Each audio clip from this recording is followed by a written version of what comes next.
Hello, I'm Mrs. Evelyn. Welcome to my channel. I hope you enjoy today's story. Sarah Mitchell never imagined that saving someone from the streets would cost her everything she owned. But when she wired the last dollar from her account to the man sleeping beside her, she had no idea she was funding her own destruction. The worst part? He wasn't a stranger. He was the boy who once shared his lunch with her every day in 3rd grade. It started on a Tuesday afternoon in downtown Portland. Sarah was leaving her accounting firm, mentally calculating the quarterly report she'd need to finish before Friday. The rain had just stopped, and the sidewalk smelled like wet concrete and coffee from the shop on the corner. She was 42 years old, financially stable, and completely unprepared for what happened next. Sarah Mitchell? The voice came from behind her, rough, uncertain. She turned around and saw a man who looked like he'd been living in his clothes for weeks. His jeans were stained, his jacket had a tear near the shoulder, and his face was covered with an uneven beard. But his eyes, those eyes were the same bright green she remembered from childhood. Danny? Her hand went to her mouth. Danny Foster. He smiled, and for a second she saw the 8-year-old boy who used to climb the oak tree in her backyard. They'd been inseparable back then. Best friends. Neighbors. He lived 3 houses down, and every summer they'd ride bikes until the streetlights came on. Then one day, his family just left. No goodbye, no forwarding address. Just gone. "I can't believe it's you," he said, stepping closer. His voice cracked. "After all these years." They stood there on the sidewalk while people rushed past them. Sarah's mind was racing. What happened to him? Why did he look like this? Where had he been for the past 30 years? "Do you have time to talk?" Danny asked. His hands were shaking. "I know I look like hell. I need to explain." They went to a diner 2 blocks away. Danny ordered coffee but didn't touch it.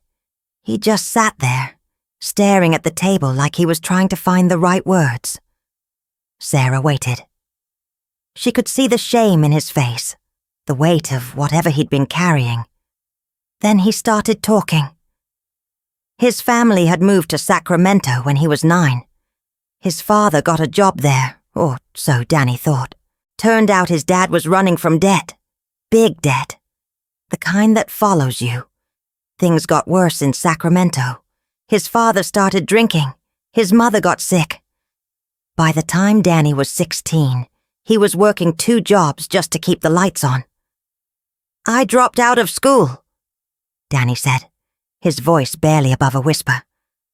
"I had to. Mom needed medicine. Dad was useless. It was just me." Sarah listened, her chest tightening. She remembered Danny as this bright, funny kid who always made her laugh. Now he looked broken. He told her about the years that followed. Dead-end jobs, failed relationships, his mother's death when he was 23, his father drinking himself to death 5 years later. Danny had tried to build something, tried to get back on his feet, but every time he got close, something knocked him down again. Bad luck, bad decisions, bad everything. "I lost my apartment 6 months ago," he said, finally looking at her. "I've been staying at the Mission on 4th Street, the shelter. I sleep on a cot with 40 other guys. I smell like sweat and cigarette smoke no matter how many times I shower. I'm 42 years old, Sarah, and I have nothing." Sarah felt her throat tighten. This was Danny, the boy who shared his lunch with her when she forgot hers, the boy who walked her home when she was scared of the neighbor's dog. He didn't deserve this. "I'm not asking for money," Danny said quickly. I saw you and I couldn't not say hi. You were the only good thing about my childhood. I needed to see a friendly face." But Sarah was already thinking. She had money, not rich, but comfortable. She'd worked hard, saved carefully. She owned a small house in the suburbs and had a decent amount in her savings account. She could help him. She should help him. "Danny, listen," she said, reaching across the table. "You're not staying in that shelter anymore. I'm going to help you." His eyes widened. "Sarah, no, I can't." "Yes, you can. I have a friend who manages some rental properties. There's a studio apartment that just opened up. It's small, but it's clean. I'll cover the first few months of rent, and I'll help you find a job. You're not doing this alone anymore." Danny stared at her like she'd just offered him a kidney. "Why would you do this?" "Because you're my friend," Sarah said simply, "and because you deserve a chance." She meant it, every word. She saw this as an opportunity to do something good, to help someone who'd been knocked down by life. It felt right. Within a week, Danny was out of the shelter. Sarah paid for the studio apartment on the east side of town. It wasn't fancy, but it had a bed, a small kitchen, and a bathroom that worked. She bought him new clothes from Target, jeans, shirts, a jacket that didn't have holes. She helped him write a resume and put him in touch with a manager at a warehouse who owed her a favor. Danny got the job. He started working 40 hours a week, loading trucks and organizing inventory. Every time Sarah saw him, he looked a little better, a little more like the boy she remembered. They started meeting for coffee every Sunday morning. At first, they just talked about the old days. "Remember when we built that fort in your basement? Remember when we tried to dig to China in your backyard?" But slowly, the conversation shifted. They talked about their lives now, their fears, their regrets. Sarah found herself looking forward to those Sunday mornings. Danny made her laugh again. He remembered things about her that she'd forgotten herself, like how she used to collect ladybugs in jars, how she wanted to be a veterinarian until she realized she couldn't handle seeing animals in pain. 6 months after that first coffee, Danny kissed her. They were walking through the park near her house, and he just stopped, turned to her, and kissed her. Sarah kissed him back. It felt natural, like coming home. They started dating. Real dating. Dinners, movies, long drives on the weekend. Sarah's friends were skeptical at first. They'd heard the story about how they met again, about Danny being homeless. But when they met him, they saw what Sarah saw. A good man who'd had bad luck. Someone who deserved happiness. A year later, Danny proposed. It wasn't fancy. They were sitting on her couch watching some forgettable movie, and he just turned to her and said, "Marry me." Sarah said yes without hesitation. They got married at the courthouse on a Thursday afternoon. Simple, quiet, just them and 2 witnesses. Sarah wore a blue dress she already owned. Danny wore the suit she'd bought him for job interviews. Afterward, they got burgers at their favorite diner and drove home. Sarah had never been happier. She'd found her childhood friend again. She'd helped him rebuild his life. And now they were building a life together. It felt like fate, like everything had happened exactly the way it was supposed to. She had no idea what was coming. The first month of marriage felt like a dream Sarah never wanted to wake up from. Danny moved into her house in the suburbs, and suddenly the place that had felt too quiet for years was filled with laughter and warmth. He cooked breakfast on Sunday mornings. He fixed the loose cabinet door in the kitchen that she'd been ignoring for months. He remembered to buy her favorite coffee creamer without being asked. Every small gesture felt like proof that she'd made the right choice. But there were moments that made her pause. Small things that didn't quite add up. Like the way Danny always volunteered to check the mail. He'd jump up from the couch the second he heard the mail truck, almost eager. Or how he started asking casual questions about her bank accounts. Which bank did she use? Did she do her banking online? What were the security questions like? He framed it as curiosity, as wanting to understand her financial habits now that they were married. Sarah answered honestly. She had nothing to hide. "I've been saving since I started working," she told him one night over dinner. "I'm not rich, but I'm comfortable. About $550,000 in savings and investments combined. It took me 20 years to build that." Danny's eyes widened. "That's incredible, Sarah. You worked so hard for that." She smiled, feeling proud. She had worked hard. Long hours at the accounting firm, living below her means, making smart choices. That money represented her security, her retirement, her safety net. "I want to add you to my accounts," she said suddenly. "We're married now. What's mine is yours." Danny hesitated for just a second, less than a heartbeat. But Sarah caught it. "Are you sure?" he asked. "That's a lot of trust. You're my husband." Sarah said simply, "Of course I trust you." 2 weeks later, Danny's name was on every account she owned. Joint access to her checking account, her savings account, her investment portfolio.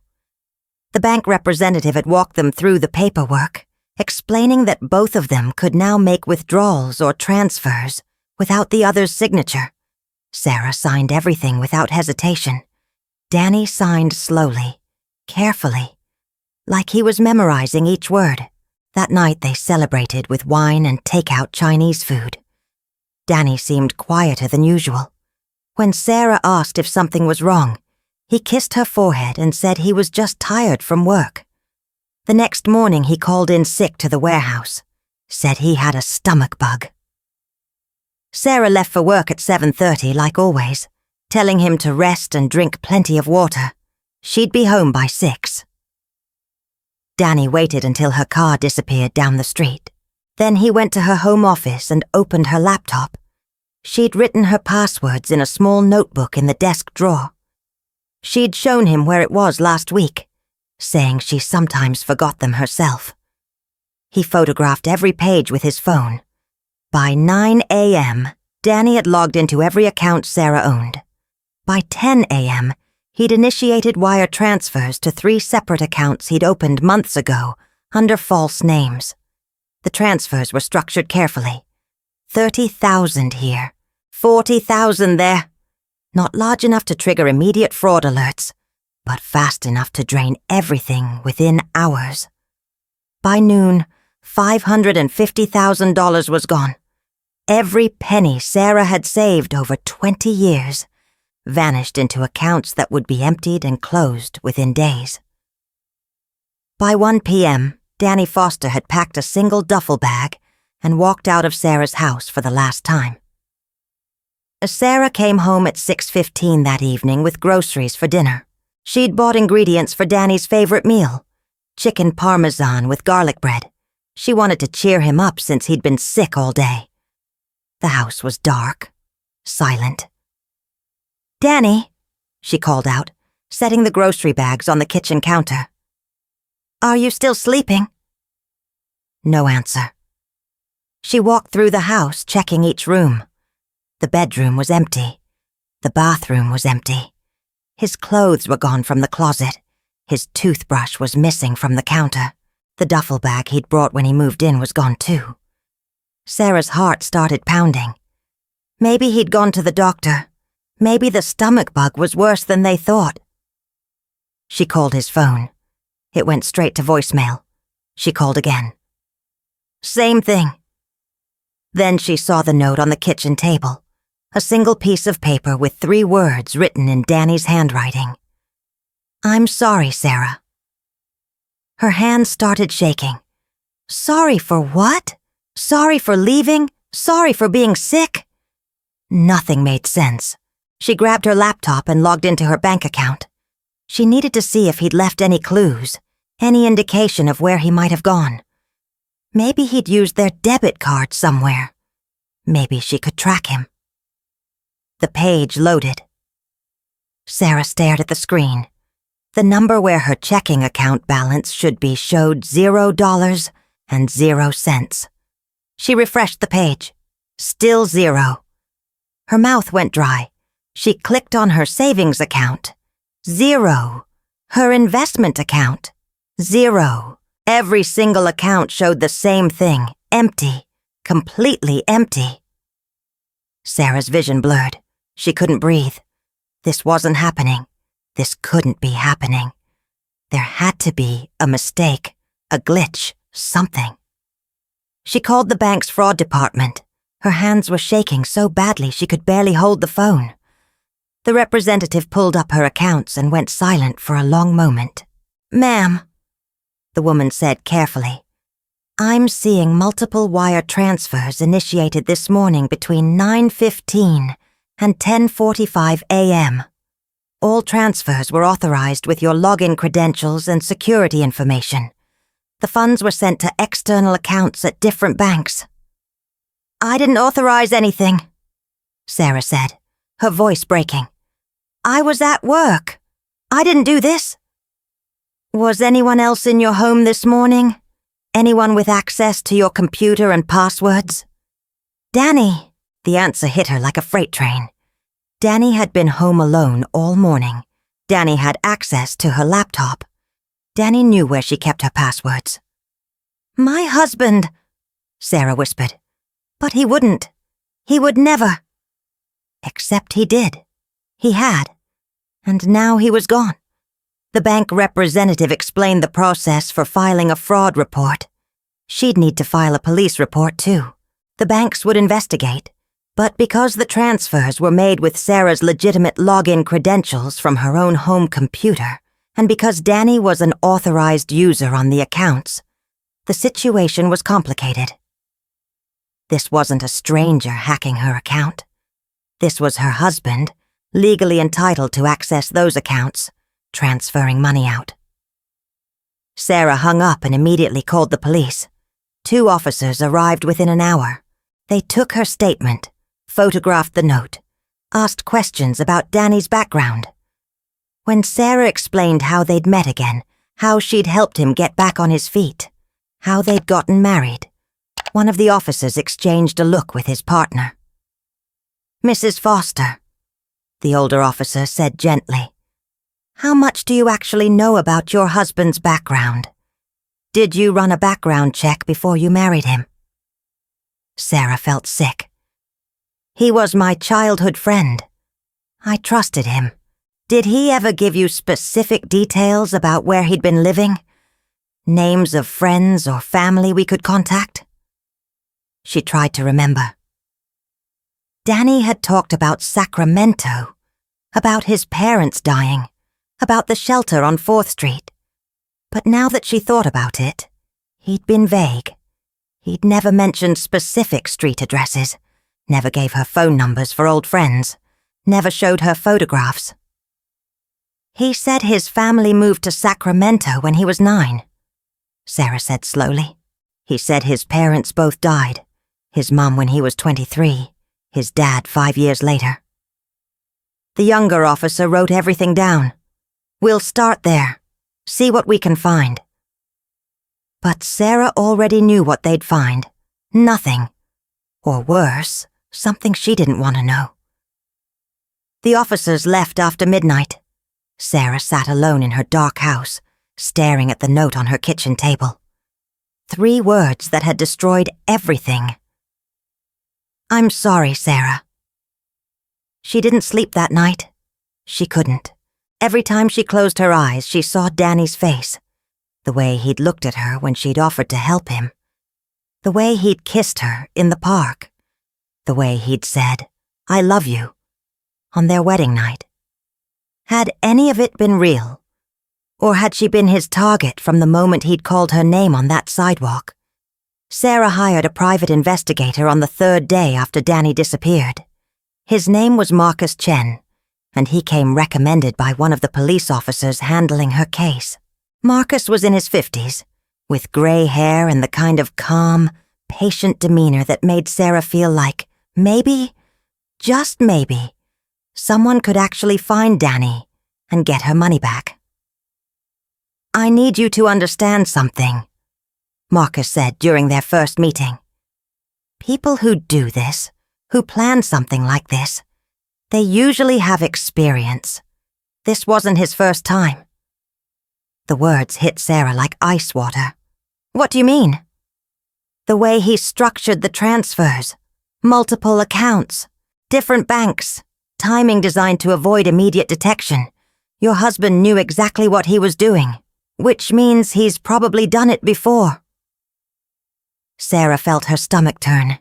She'd been thinking about Danny constantly since he left, analyzing every conversation, every moment, looking for signs she'd missed. But the idea that he'd done this to other people, that she was just another victim in a long line of victims, made her feel physically ill. "Find him," she said, her voice steady despite the tears in her eyes. "Whatever it costs. I need to know who he really is." Marcus nodded and got to work. He started with the basics. The address Danny had given for his previous residence didn't exist. The shelter on 4th Street had no record of anyone named Danny Foster staying there in the past year. The warehouse where Danny supposedly worked confirmed he'd been employed for about 8 months. But the social security number he'd provided belonged to someone else, a dead man from Ohio who died in 2018. Every single piece of Danny's life was a lie. Every story, every detail, every tear he'd shed about his tragic past, all of it carefully constructed to manipulate her. Marcus pulled Danny's DMV records using his real name and date of birth. There was a driver's license photo from 3 years ago. Same green eyes, same face. But this version of Danny looked different. Well-fed, clean-shaven, confident. This wasn't a man who'd been living on the streets. This was a man who knew exactly what he was doing. "I'm running his name through criminal databases," Marcus told Sarah during their check-in call on day 7. "If he's got a record, we'll find it." He called back 2 hours later. "Sarah, you need to sit down for this. Danny Foster had a criminal record going back 15 years. Fraud, identity theft, embezzlement.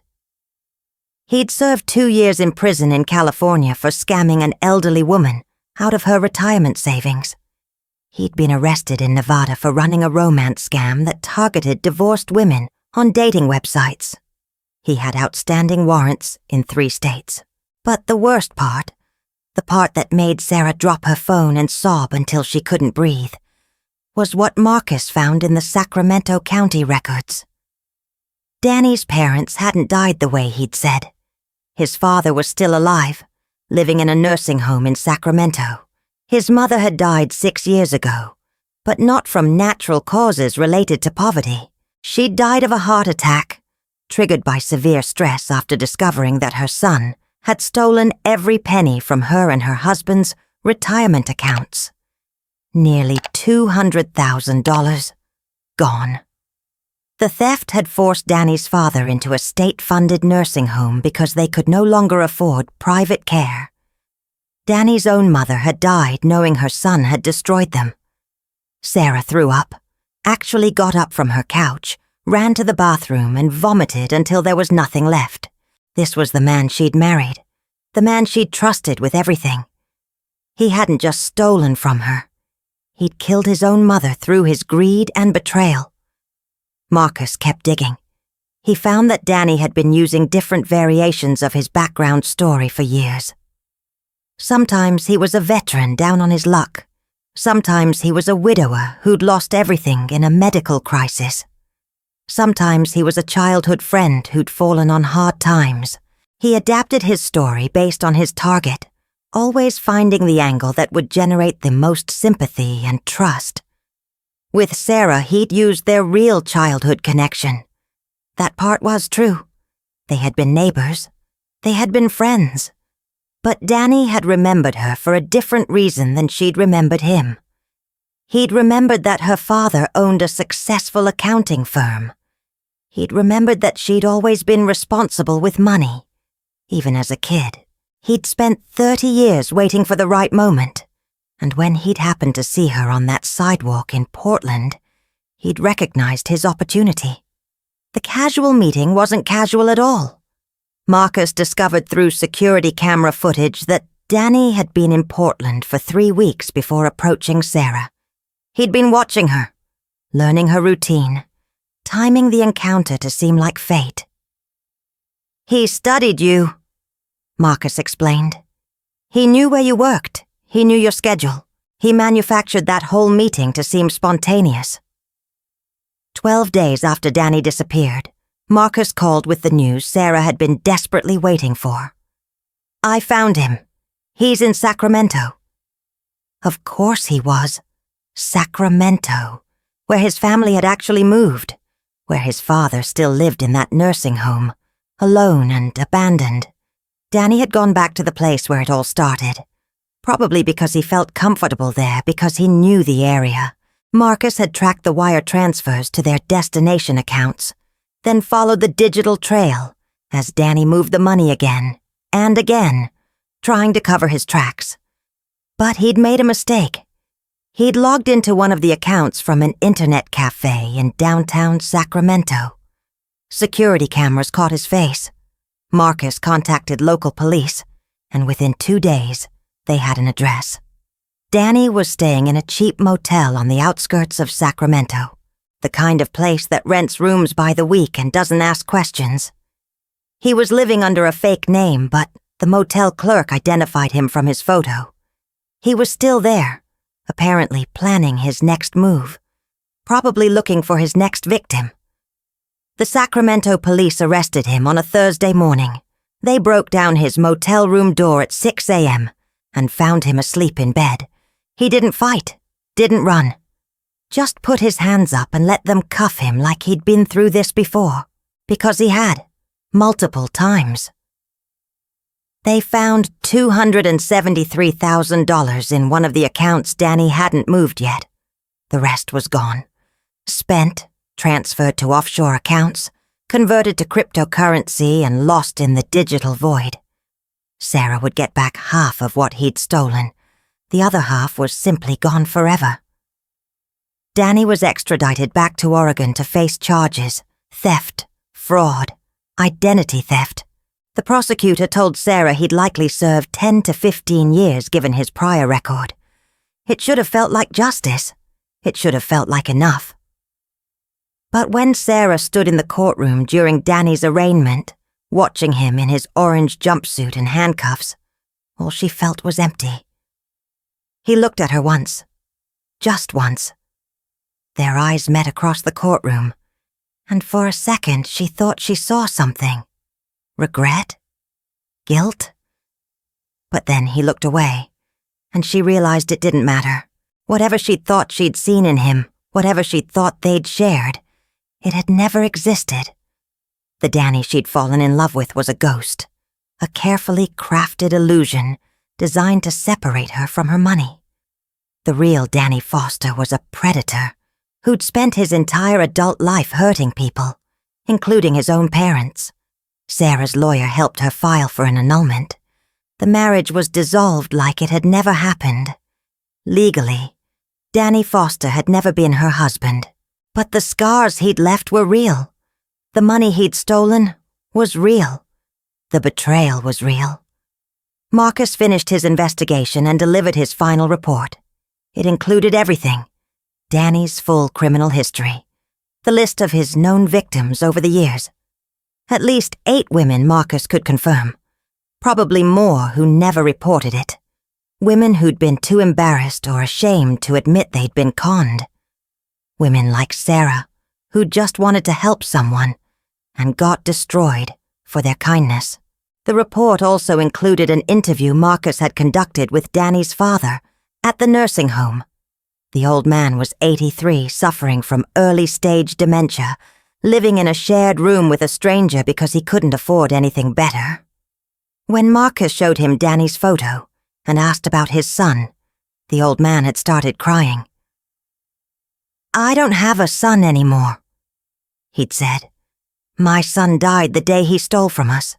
The day he killed his mother. Whatever that thing is walking around with my son's face, it's not him. It's a monster." Sarah read that part of the report 3 times. She thought about her own mother, who died 5 years ago from cancer. Her mother had loved Danny when they were kids. Used to pack extra cookies in Sarah's lunchbox so she could share them with him. What would her mother think now? What would she say about the choice Sarah had made? But Sarah knew the answer. Her mother would have done the same thing, would have helped an old friend in need, would have believed in second chances. That was the cruelest part of Danny's con. He didn't just exploit weakness, he exploited goodness. He punished people for being kind. The trial took place 4 months after Danny's arrest. Sarah sat in the courtroom every single day, watching as the prosecution built their case piece by piece. They brought in financial experts who explained how Danny had systematically drained her accounts. They showed the jury his criminal history, the long trail of victims he'd left behind. They presented evidence of the fake identity he'd used at the warehouse, the manufactured story about the shelter, the calculated way he'd targeted Sarah specifically. Danny's public defender tried to argue for a lighter sentence, claimed his client had a troubled childhood, mentioned the poverty, the alcoholic father, the sick mother. But the prosecution was ready. They called Danny's father to testify. The old man shuffled into the courtroom using a walker, wearing clothes that looked too big for his shrinking frame. He couldn't look at his son. When the prosecutor asked him to describe what Danny had done to his family, the old man's voice shook, but his words were clear. "My wife and I worked for 40 years. Every penny we saved was for our retirement. We wanted to travel, see the Grand Canyon, visit our relatives in Boston. Simple dreams." He paused, wiping his eyes. Danny took it all. $200,000, gone in 3 weeks. When my wife found out, when she realized what our own son had done to us, her heart just gave out. The doctor said it was a massive heart attack, but I know what really killed her. It was the betrayal. It was knowing that the boy she'd raised, the boy she'd sacrificed everything for, saw her as nothing more than a bank account to rob. The courtroom went silent. Even Danny's lawyer looked uncomfortable. The jury members stared at Danny with undisguised disgust. One woman in the front row was crying. The old man continued. "He didn't even come to her funeral, didn't call, didn't send flowers. He just disappeared with our money and left me to bury my wife alone. I had to sell our house to pay for the funeral and move into a state facility where I share a room with a stranger who screams in his sleep. That's my son's legacy. That's what he did to the people who loved him most." When the prosecution finished with Danny's father, they called Sarah to the stand. She'd been dreading this moment for weeks, having to face Danny, having to tell a room full of strangers how stupid she'd been, how easily she'd been manipulated. But when she sat down in the witness box and looked out at the courtroom, she didn't feel stupid anymore. She felt angry, clear-headed, and furious. The prosecutor asked her to describe how she'd met Danny again after 30 years. Sarah told the story in a steady voice. The chance encounter on the sidewalk, the coffee at the diner, his heartbreaking story about being homeless and alone. She explained how she'd helped him, given him a place to live, helped him find work, how their friendship had turned into romance and then marriage. "Did you love him?" the prosecutor asked. Sarah looked directly at Danny. He was staring at the table in front of him, refusing to meet her eyes. "I loved who I thought he was. I loved the boy I remembered from childhood, the friend who shared his lunch with me, who walked me home when I was scared. But that person never existed. The man I married was a stranger wearing a familiar face." The prosecutor asked about the day that Danny stole her money and disappeared. Sarah described coming home to an empty house, finding the note, discovering her accounts had been drained. The prosecutor showed the jury copies of the wire transfer records, the timeline Marcus had constructed, the evidence that Danny had planned everything down to the smallest detail. "He didn't steal from me on impulse," Sarah said. "He spent over a year setting this up, becoming someone I trusted, marrying me, getting access to my accounts. Every kiss, every laugh, every moment we shared was part of his plan. I wasn't his wife. I was his job." During cross-examination, Danny's lawyer tried to suggest that Sarah had been careless with her passwords, that Danny had acted impulsively out of desperation. Sarah shut it down immediately. "I trusted my husband," she said firmly. "That's not carelessness. That's what marriage is supposed to be. He betrayed that trust in the most calculated way possible. He studied me. He manipulated me. He married me for my money. And then he destroyed me. There was nothing impulsive about it." The trial lasted 2 weeks. The jury deliberated for less than 3 hours. Guilty on all counts. Theft in the first degree, aggravated identity theft, wire fraud, criminal impersonation.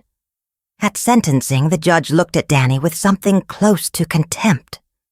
"Mr. Foster, in my 30 years on the bench, I have seen many criminals, but what you have done goes beyond ordinary theft.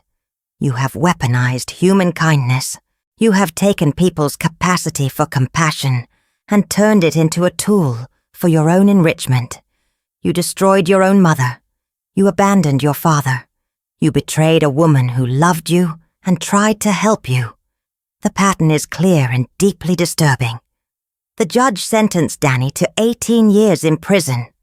With his prior convictions factored in, he'd serve at least 15 before being eligible for parole.